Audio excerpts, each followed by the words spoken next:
Welcome to Hood Champion Boxing and Sports. In boxing, you find a way to win or you find a way to lose. Erika Cruz, her team is still agitated over her losing the opportunity to become a champion again. Now, in case you guys been sleeping underneath a rock, she was supposed to fight Amanda Serrano. She ended up being pulled from the fight because she tested positive for clenbuterol.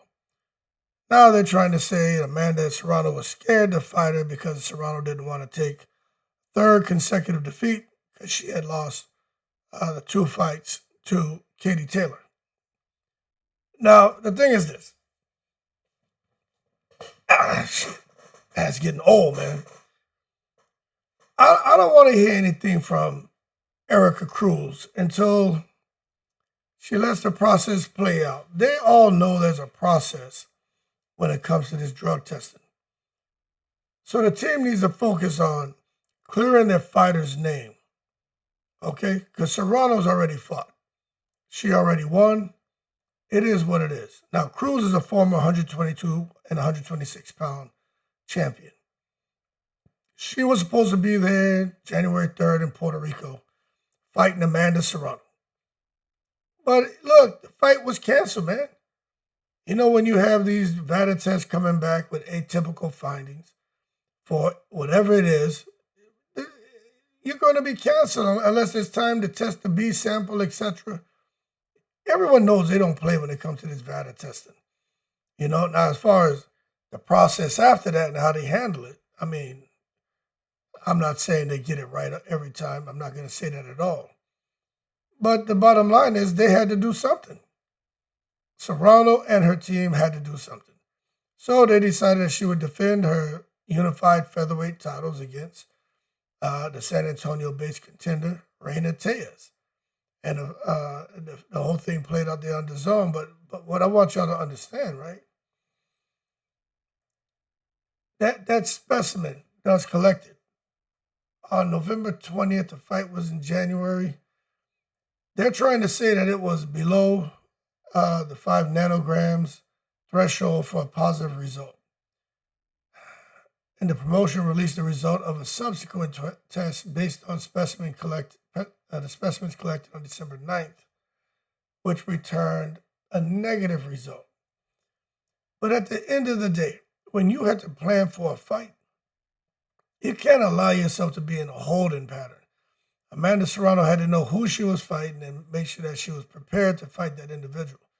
I would have hated for her to sit here thinking that she was going to fight Cruz just to find out 2 weeks before that before she was supposed to fight, that Cruz was being replaced. So I think they did the right thing canceling that fight, making sure that Serrano would be able to plan for a specific opponent, even though the last-minute change wasn't really good for Serrano or for the opponent, Tejas. The bottom line is at least there was some expectation management done there. Now, Danny Asperos, who's Cruz's manager,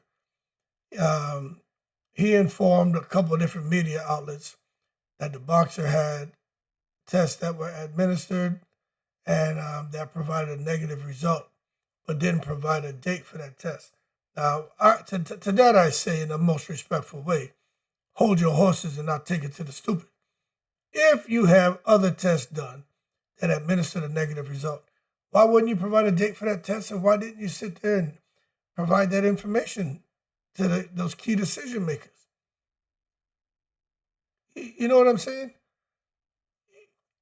You're going to come out here and say the statements being made about your fighter are incorrect, and you have the answers here. You can prove it. So why didn't you prove it? Because you want everyone to believe that the fight was unilaterally, canceled at the expense of the athlete's due process, causing serious and unjustified damage to the reputation.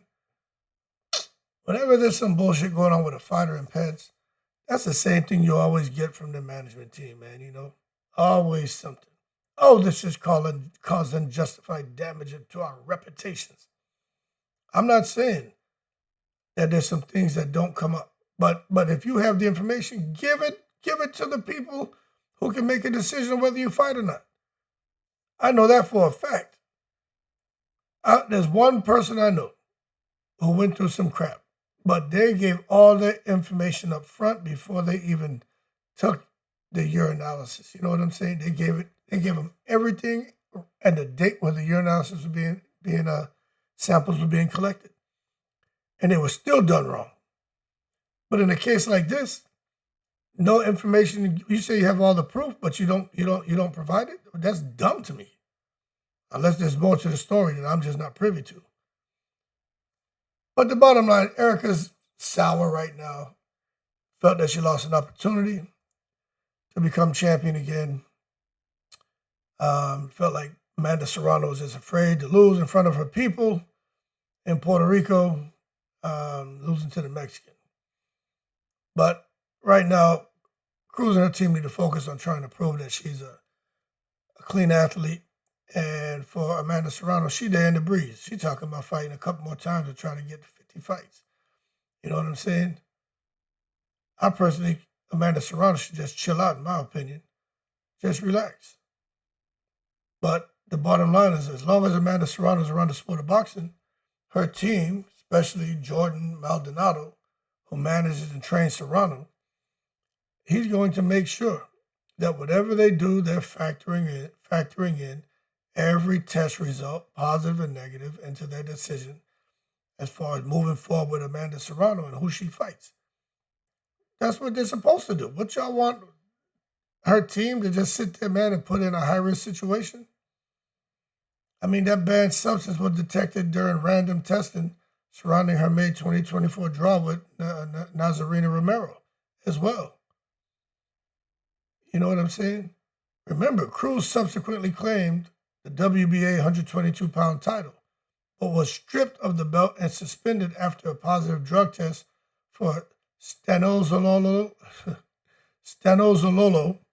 metabolites.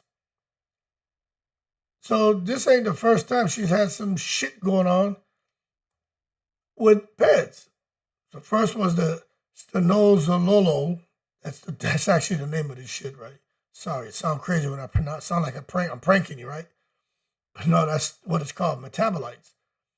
The banned substance was detected during random drug testing, man.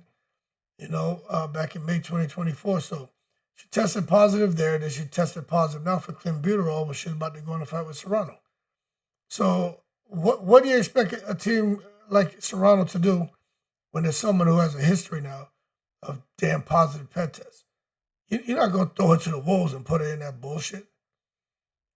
Anyway, y'all like Amanda Serrano? Seven different weight divisions she's won titles in. Matter of fact, let me do this and show y'all. It's actually pretty damn amazing, man. But I'm gonna pull this up and show you something here. 7 weight divisions. Manny Pacquiao has 8. 7 damn weight divisions. Moving up and down. Amanda Serrano. Let me look at something here. Share something with y'all. Right here. Might as well look at her profile, right?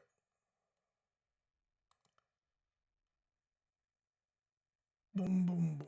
There it is. Make it a little bit bigger. It's Amanda Serrano. 48 wins, 31 knockouts, 4 losses, 64% KO ratio, 5.5.5, 65.5 inch reach. I know there's some people who feel like, hey, Serrano and Clarissa Shields would be a good fight. It's impossible, man. It's just weight divisions. Let me show you what the issue is here. You see right there, pounds. Serrano fought this past week in Tejas at 125. Then she fought Katie Taylor. She went up in weight to fight Katie Taylor at looked like 136, 137.5, 136. So she went up in weight to fight her. Serrano's not a big woman, but she will go up in weight, go down in weight to take opportunities. You can see here, Check this out. She fought in 2019 at 114 pounds. That's crazy. 118 she fought. So she's on the smaller side for sure. So the idea of her going up and fighting someone like Clarissa Shields, hell no. Clarissa Shields walking around here about 225 damn pounds. You know what I'm saying? Straight Chewbacca. Ain't no way in the world that fight would ever happen, man. But one thing for sure, if we're gonna talk about GOAT status, like no kidding, Amanda Serrano definitely should be at the top of that list. I'm gonna be honest with you. She's the truth. But at the end of the day, for Erika Cruz, yo, chill out, man. You and your whole team need to stop. Serrano wasn't scared of your ass. And to be honest with you, and the first time y'all fought, you were probably on that damn juice. You were probably on that juice then, man. Well, you should be focused on getting your shit together. Your team should be focused on getting your shit together. And out here, man, trying to say that somebody was afraid because they were going to lose. Get out of here.